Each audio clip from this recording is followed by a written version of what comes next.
Olá pessoal, que bom que nós estamos aqui de novo com vocês, na sua companhia.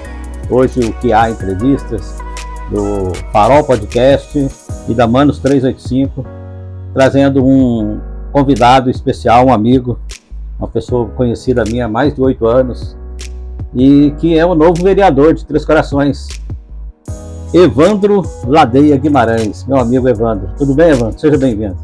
Bom, Camilo, tudo bem? Graças a Deus. Muito obrigado aí pelo convite. Para mim é uma satisfação enorme falar com você e falar também com a sua audiência. Muito boa noite a todos e estou aí à sua disposição. Maravilha, Evandro. Evandro, olha, a gente se conhece há mais de 8 anos. Eu tenho só coisas boas a falar a seu respeito, porque a nossa relação se deu mais dentro da área comercial, tudo, né? Você como empresário. E eu fiquei muito contente quando você ganhou para vereador, cara. Mas como é que é esse negócio? Conta para nós, esse vereador mais votado de Três Corações, Evandro. Primeiramente, toda a honra e toda a glória ao nosso Senhor Jesus Cristo, Camilo. Amém. Sem sombra de dúvidas, muita gente me conhece da época que eu estive na área comercial, né, como comerciante. Um período muito bacana da minha vida, que eu tenho muita satisfação, foi quando nós nos conhecemos, tivemos aí a oportunidade de trabalhar em conjunto. E naquela época, eu já vinha me preparando para um dia, quem sabe, né, merecer a oportunidade de ocupar um cargo público no nosso município. Vinha estudando, entendendo a respeito do processo legislativo, do processo eleitoral, de como funcionam os órgãos públicos, estudando história, filosofia, ética, enfim, me preparando para merecer essa oportunidade. E nesses 8 anos, participei de vários movimentos políticos que me deram a oportunidade de expressar aquilo que eu penso. As redes sociais nos dão essa oportunidade hoje em dia, isso é muito importante. E as pessoas ouviam aquilo que eu dizia, confiavam naquilo que eu dizia, viam coerência com o discurso, com as coisas que eu fazia, né? Não era um discurso com outras atitudes. Isso aí tudo me deu a oportunidade, Camilo, de ganhar a confiança do eleitor, né? Então, nesse período, me preparei, tinha um discurso coerente e, obviamente, entreguei nas mãos do Senhor a vontade dele que fosse feita, e foi da vontade dele que, além de ser eleito, fosse o mais votado.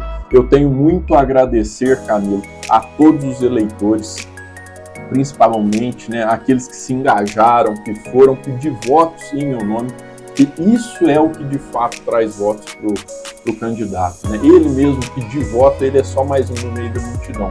Mas quando você tem um cabo eleitoral, principalmente se for um cabo eleitoral espontâneo, que é o meu caso, eu não paguei ninguém para fazer campanha para mim, quem pediu voto para mim fez de maneira espontânea, voluntária, e não foram poucos, justamente porque viram essas qualidades em mim. O nosso povo, Camilo, demanda por uma nova forma de fazer política, né? Deixar para trás as velhas práticas, os velhos vícios, que infelizmente a gente sabe que não funcionam. Tá aí o resultado das práticas que nós temos no nosso município, e viram em mim, né, na proposta que eu trouxe de atuação, essa possibilidade. Então, eu sou muito grato, obviamente, primeiro a Deus, depois a todos que confiaram seu voto em mim, aos meus colegas de partido do PL Três Corações, que inclusive mando um abraço para eles. Não fossem vocês, meus amigos, eu não poderia ter sido até mais votado do que fui e não ter conseguido. Então agradeço demais a todos vocês, são muito importantes na minha jornada. Então é isso, Camilo. E assim, o que me chama muito a atenção na minha eleição, Camilo, é que muita gente que não votou em mim ficou feliz com a minha eleição e tem esperança naquilo que eu posso fazer. Isso me dá uma força, uma responsabilidade também muito grande para entregar bons resultados, provar que é possível fazer uma boa política sem dever favores, sem essas práticas que a gente sabe que atrapalham, que é possível fazer política sem que elas existam e sem que elas continuem atrapalhando o nosso município. Essa é a proposta que eu tenho ideais muito firmes de atuação política, vou defendê-los acima de tudo, com respeito, obviamente, ao nosso Senhor Jesus Cristo, mas confiando muito naquilo que eu acredito do ponto de vista político, que eu acho que a gente precisa de uma mudança profunda para a gente avançar. No meu humilde entendimento, é inadmissível cidades vizinhas, às vezes menor, às vezes com uma estrutura muito menor que a nossa, com uma capacidade muito menor que a nossa, crescer numa velocidade tão maior que a nossa. O que eu vejo é que a nossa cidade cresce apesar dos nossos políticos. Chegou a hora disso mudar. E os nossos políticos, a nossa classe política, a nossa atuação política ser um fator de contribuição para o desenvolvimento do nosso município. E só vai ser possível se a gente mudar algumas práticas que, infelizmente, nos atrasaram até aqui. É verdade, Evandro. Mas maravilha, cara. Eu fico muito feliz de saber que você, com essa humildade, você reconheceu o trabalho das pessoas que te ajudaram, né? Sim, isso sozinho mostra, a gente não faz nada. Com certeza, isso mostra uma boa qualidade, né, de um político, né? Que você está começando a sua carreira, né? E começando muito bem. Então, Evandro, justamente falando sobre esse assunto, sobre Três Corações, a gente teve grandes mudanças, né? Você mesmo é uma novidade na política aqui em Três Corações, né? E eu não vou assim, te tecer elogios desnecessários, porque você está começando, o pessoal vai falar, o cara está puxando o saco ali do Evandro ali, mas na verdade eu te conheço e eu sei da tua capacidade, né? Você trabalhou 13 anos na Total Alimentos, na parte administrativa, né? A gente sabe que administrar uma empresa é diferente de administrar uma cidade, né? Mas eu acho que você tem um bom jogo de cintura, você tem facilidade de conversar com todas as pessoas, isso é muito maravilhoso, cara. Isso é essencial para um poder. Só fazer uma pequena correção, Camilo.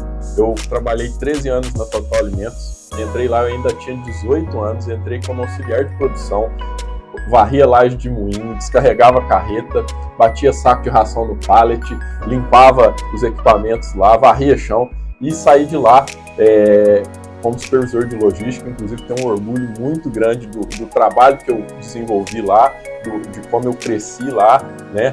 E tenho um carinho enorme com toda a empresa, com todos os colaboradores que eu tive a oportunidade de conhecer e trabalhar junto lá.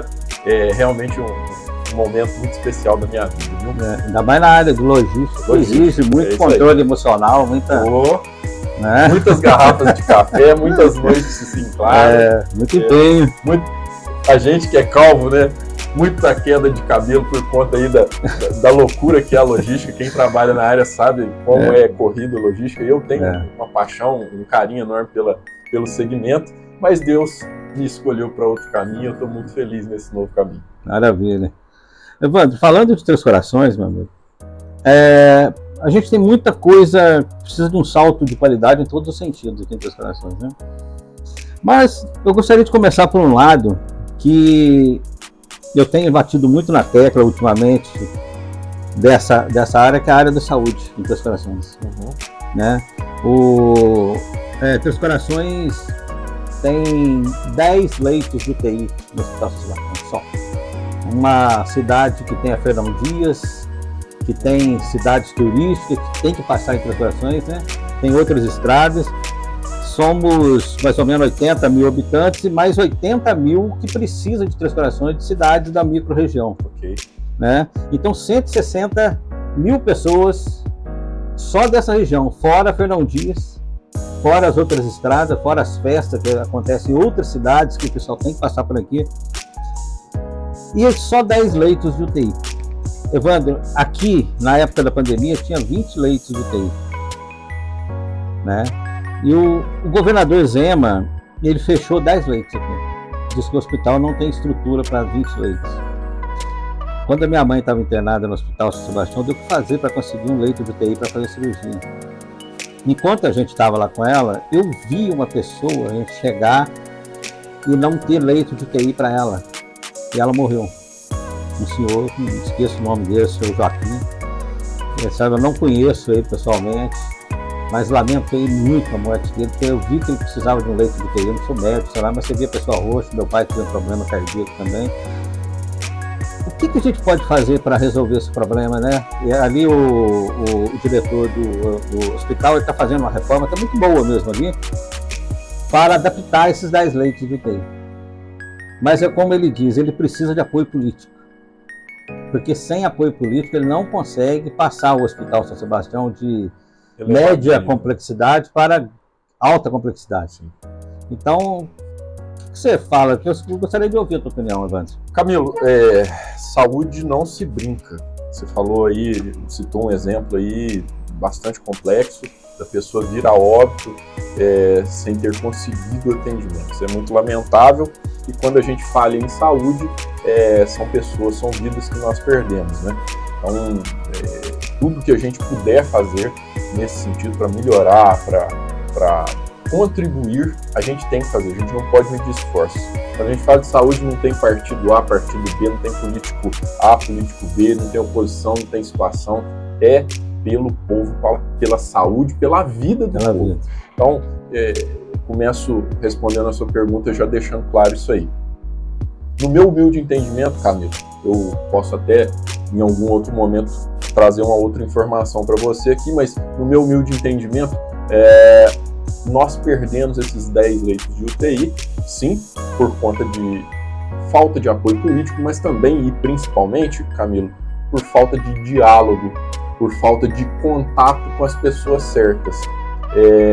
Se a gente não tiver um executivo atuante que deixe o nosso município em momentos importantes para conseguir fazer contatos em Belo Horizonte, em Brasília, expor qual é a nossa real situação e pedir ajuda para quem for de direito, passar o pires e pedir ajuda realmente, infelizmente a gente não vai avançar. Os vereadores têm base com deputados e podem contribuir com isso sim.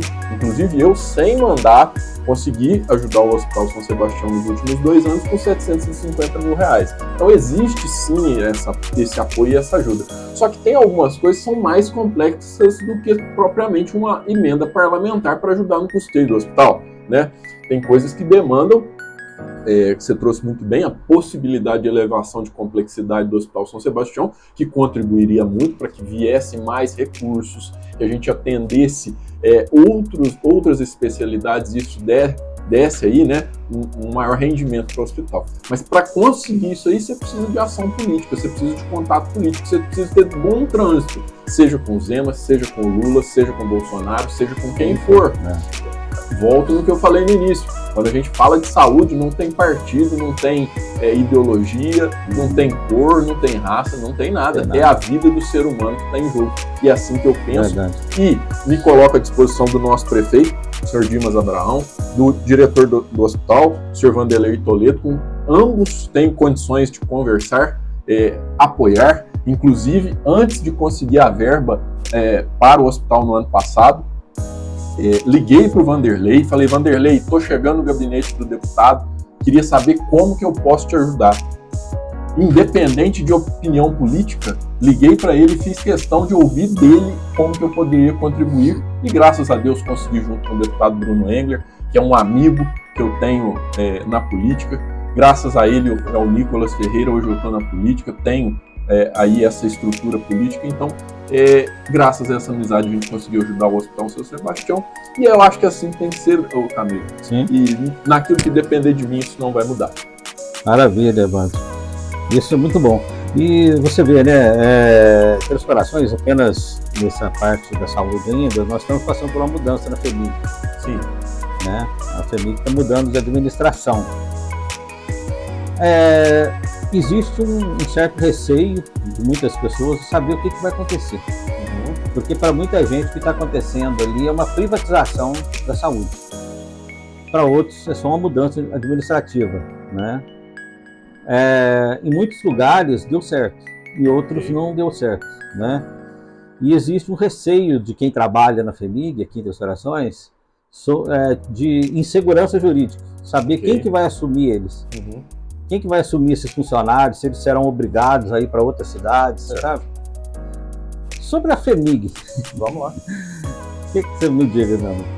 Camilo, eu estive lá na assinatura do contrato de concessão para a concessionária de saúde, que é lá de São Lourenço. Salvo engano, o nome da concessionária é Circuito das Águas. Isso. É uma concessionária, dentre aquelas que se propuseram, a que tem maior capacidade de gerir aquele hospital, tá? Então, nos passou, né, naquele momento, uma confiança muito grande de que eles trarão muitos benefícios para a nossa região de atendimento de saúde, né? Eles estão acostumados com esse tipo de trabalho, vão trazer ali uma expertise em contato com o governo do estado, e a própria FEMIG vai continuar respondendo para a FEMIG, mas concessionado aí para esse grupo de São Lourenço. Eu acredito que vai funcionar muito bem, pode ser que infelizmente não, mas a sensação que eu tive lá é que vai funcionar muito bem, o hospital vai ser melhor aproveitado, vai atender mais pessoas, vai, quem sabe, inclusive, desafogar um pouco o Hospital São Sebastião, essa é a nossa esperança. E com relação aos funcionários, eu acho que esse é o maior temor dessa movimentação aí, né? O que será feito dos funcionários que lá hoje estão, né? Eles não podem ser deslocados para continuar nesse atendimento lá sem que eles aceitem isso aí. Então fica a critério de cada funcionário. Se porventura eles não aceitarem trabalhar com a concessionária, eles continuarão trabalhando no Estado, porque são concursados e têm esse direito garantido. E aí o Estado vai decidir como remanejá-los.